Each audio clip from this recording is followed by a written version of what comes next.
आखिर हम क्यों फेल हो जाते हैं अपने लिए एक परफेक्ट साउंड बार या एक परफेक्ट साउंड सिस्टम खरीदने में, और इस फेलियर का रीज़न क्या है? ब्रांड्स जो अपने हाइलाइट्स में, अपने प्रोडक्ट के डिस्क्रिप्शन में, प्रोडक्ट के बॉक्स पे इतनी ज़्यादा तारीफें लिखती है, इतनी ज़्यादा हाइलाइट्स को मेंशन करती है कि मानो जैसे उनके प्रोडक्ट से अच्छा कुछ हो ही ना। Bronic Smart Soundbar. Now turn your home into a smart home theater.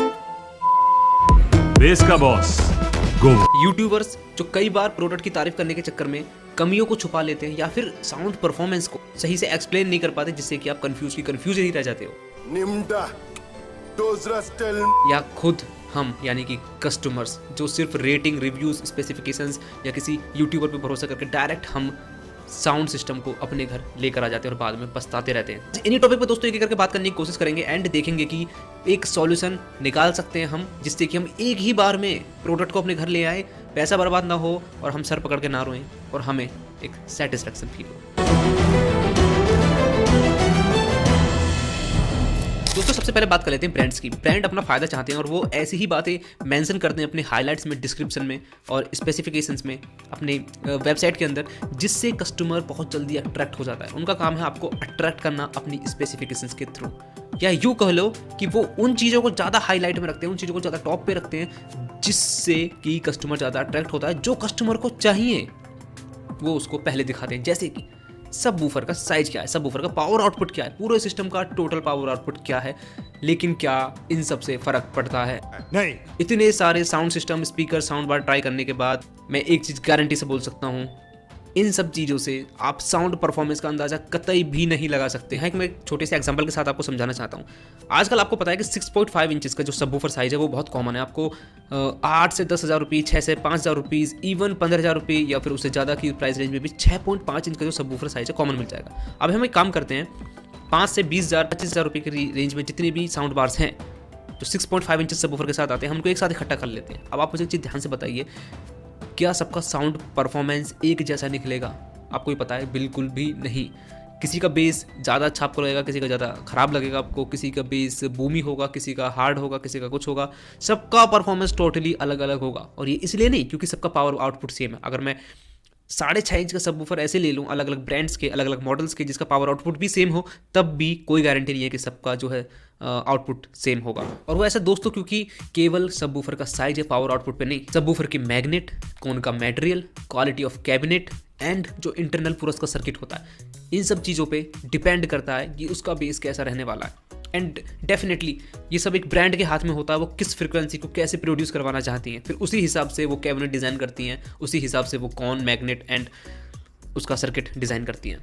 और दोस्तों साथ ही साथ हम ऐसा बिल्कुल कह सकते हैं इसी बेस पे कि बिल्कुल हो सकता है कि 5.25 इंचेस का सबवूफर बहुत अच्छा परफॉर्म कर रहा हो एक 8 इंचेस के सबवूफर से इन टर्म्स ऑफ क्वालिटी। जैसे कि फॉर एग्जांपल दोस्तों JBL 270 उनमें सिर्फ 5.25 इंचेस का सबवूफर है, लेकिन जो उसकी क्वालिटी है वो Philips SPA 8000B जिसका सबवूफर साइज 8 इंचेस है उससे काफ़ी बेटर है। और ऐसा सबवूफर, साउंड बार इन सब में नहीं, ऐसा ईयरफोन्स में भी मेंशन होता है। ईयरफोन्स में भी जो है ब्रांड्स काफ़ी बार जो अपने ड्राइवर साइज उसको बहुत ज़्यादा हाईलाइट में रखती हैं कि 10 mm का ड्राइवर, 12 mm का ड्राइवर, 8 mm का ड्राइवर, और बहुत सारे कस्टमर इनसे अट्रैक्ट भी हो जाते हैं और वो केवल एक ड्राइवर के साइज के बेस पे प्रोडक्ट को परचेज भी कर लेते हैं। ऐसा बिल्कुल भी नहीं है। ईयरफोन्स भी दोस्तों 500 से 1000, 1500, 2000 की रेंज में मैंने कितनी सारी ईयरफोन्स सुनी है कि ड्राइवर साइज से आप कुछ भी ऐसा पता नहीं लगा सकते।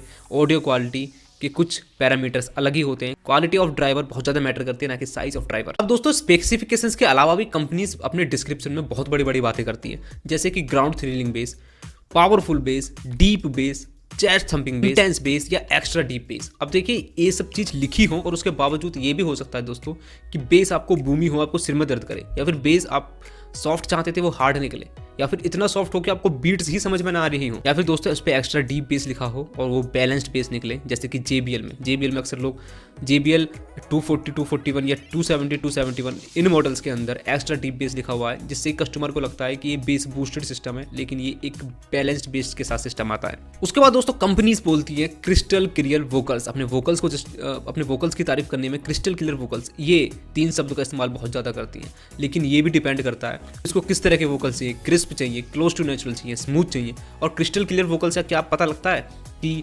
वोकल्स किस तरह के होने वाले हैं? क्रिस्टल क्लियर दोस्तों वोकल्स लैपटॉप के भी हो सकते हैं, मोबाइल के भी हो सकते हैं, टीवी के भी हो सकते हैं। फिर साउंड बार खरीदने का क्या फ़ायदा हुआ?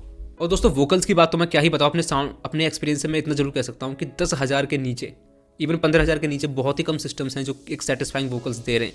10,000 के नीचे जैसे कि मैं बात करूँ साउंड बार्स के अंदर क्रिएटिव स्टेज V2 और JBL का 240, 241। 15,000 के नीचे मैं बात करूँ जेब्रोनिक्स का 9350 और JBL का 270, 271 and Samsung B550 etcetera etcetera. कहने का मतलब दोस्तों कि बहुत ही कम साउंड बार्स हैं जो वोकल क्वालिटी अच्छी डिलीवर कर पाते हैं। दोस्तों बाकी मेजोरिटी में वोकल्स बहुत ही अनसेटिस्फाइंग हैं। 10,000 की रेंज हो, 8,000 की रेंज हो या 15,000 की रेंज हो, मैं इस रेंज में इसलिए बात कर रहा हूँ कि मैक्सिमम लोग इसी प्राइस रेंज में साउंड बार खरीदते हैं। और वोकल्स में एक शिकायत जो मैंने काफ़ी वीडियोज़ में मेंशन की है, वोकल्स में पतलापन, वोकल्स में स्मूथनेस की कमी।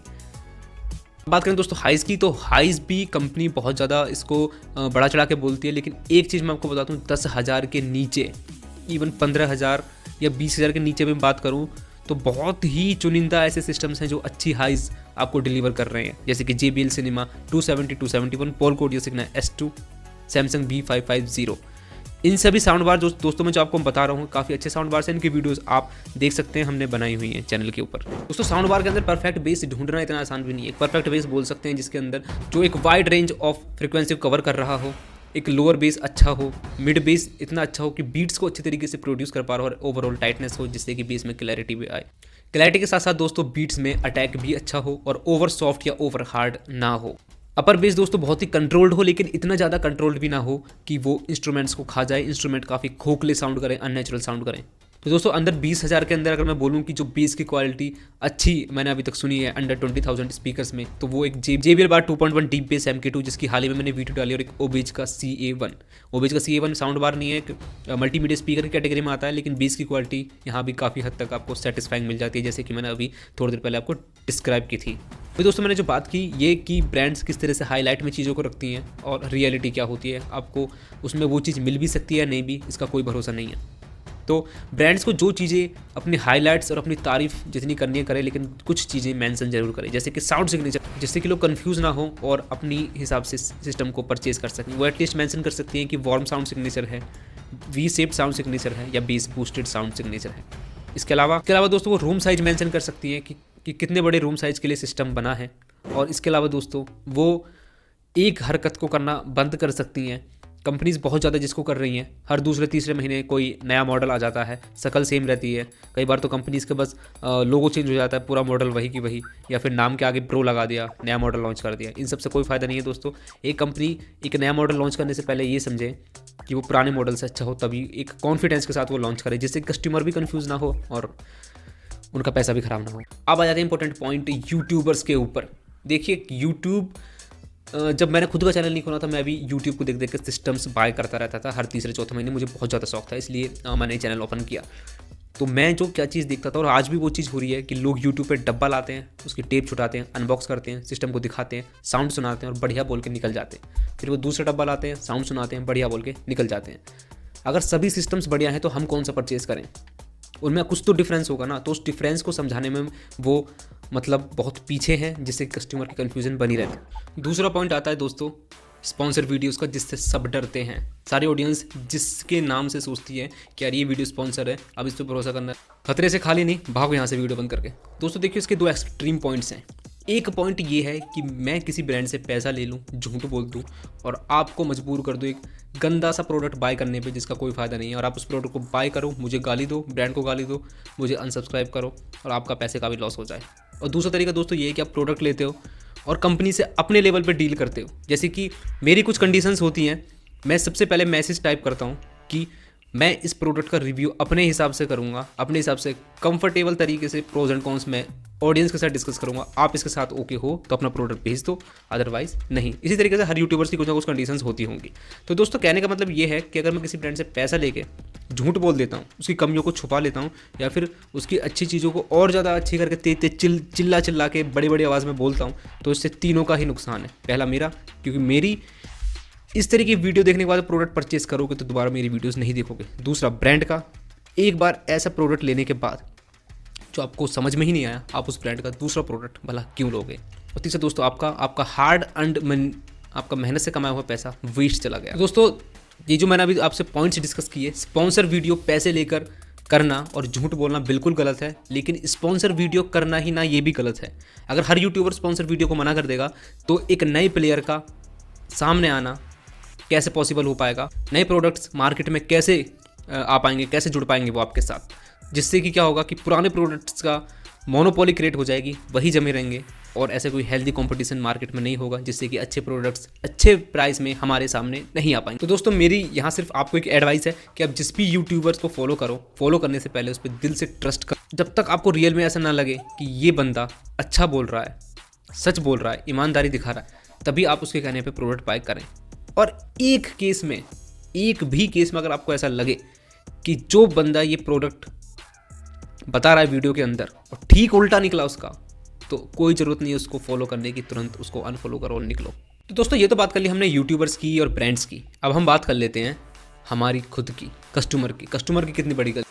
मुझे 2 साल से ज़्यादा हो गए आपके कमेंट्स पढ़ते पढ़ते और इंस्टाग्राम के क्वेश्चन पढ़ते पढ़ते, जिससे कि मैं एक चीज़ गारंटी के साथ कह सकता हूँ कि बहुत सारे कस्टमर्स को पर्पस ही नहीं क्लियर कि वो साउंड बार साउंड सिस्टम खरीद क्यों रहे। मैं यहाँ कुछ उदाहरण के साथ आपको समझाना चाहूँगा। इस तरह के मैसेज आते हैं दोस्तों कि मुझे एक पार्टी बॉक्स चाहिए, एक पार्टी के लिए स्पीकर चाहिए जिसको मैं आउटडोर यूज़ कर सकूँ और कुछ केस में इंडोर्स भी यूज़ कर सकूँ। अब यहाँ सवाल दोस्तों ये है कि अगर कोई पार्टी स्पीकर है स्पेशली 15, 20 या 30 हज़ार की रेंज का भी, अगर वो आउटडोर में अच्छा परफॉर्म कर रहा है, उसकी साउंड इस तरीके से डिज़ाइन की गई है, तो इंडोर में कभी भी अच्छी क्लैरिटी नहीं दे पाएगा वो आपको, स्पेशली लो और मिड वॉल्यूम के साथ। और दूसरा, आप खुद से कभी पूछते हैं कि साल में कितनी पार्टीज़ होती हैं आपकी? क्या हर वीक में एक बार पार्टी हो जाती है, हर मंथ पार्टी हो जाती है आपकी? तो खरीदना जायज़ भी है। साल में 2-3 पार्टीज़ के लिए क्या फ़ायदा ऐसे स्पीकर को खरीद कर? दूसरा क्वेश्चन दोस्तों जो अक्सर आता है कि मुझे दोस्तों एक 5.1 साउंड बार सिस्टम चाहिए, लेकिन मैं 80% टाइम म्यूजिक सुनता हूँ, 20% टाइम मूवीज़ देखता हूँ। भला क्या मतलब हुआ इस चीज़ का? म्यूजिक के लिए आप 2.1 स्टीरियो सिस्टम, 2.1 साउंड बार कुछ भी ले सकते हैं, एक बुक सेल्फ स्पीकर ले सकते हैं, ज़्यादा नहीं तो एक अच्छी ईयरफोन भी ले सकते हैं। लेकिन एक 5.1 का क्या मतलब बनता है म्यूज़िक के लिए, जब तक कि आपका पर्पस एक डॉल्बी डिजिटल मीडिया कंज्यूम करना ना हो? दोस्तों तीसरा क्वेश्चन जो कि बहुत कॉमन है, मुझे एक ऐसा साउंड बार चाहिए जिसमें क्लैरिटी भी अच्छी हो, बेस भी काफ़ी हैवी हो और बजट केवल 10,000 रुपये। दोस्तों मैं आपको साफ शब्दों में एक चीज़ बताना चाहता हूँ, 10,000 रुपीज़ के नीचे वोकल क्लैरिटी बहुत अच्छी हो, इंस्ट्रूमेंट भी अच्छे सुनाई दे और बेस भी हैवी हो, ऐसा असंभव है, क्लियर कट असंभव है। कहीं ना कहीं आपको कॉम्प्रोमाइज़ करना पड़ेगा, क्योंकि मैं आपको 2 साउंड बार के आपके नाम लेता हूँ, क्रिएटिव स्टेज V2 और JBL सिनेमा 240-241। इन दोनों साउंड बार्स के वोकल्स काफ़ी अच्छे हैं, लेकिन आपको यहाँ बेस बैलेंस मिलेगा, बेस हैवी नहीं मिलेगा। तो दोस्तों 10,000 रुपीज़ तो क्या 20,000 30,000 रुपये के अंदर भी ऑलराउंडर चीज़ें मिलना थोड़ा सा मुश्किल हो जाती है, तो इसलिए थोड़ा सा अपनी प्रायोरिटीज़ को सेट करना पड़ेगा।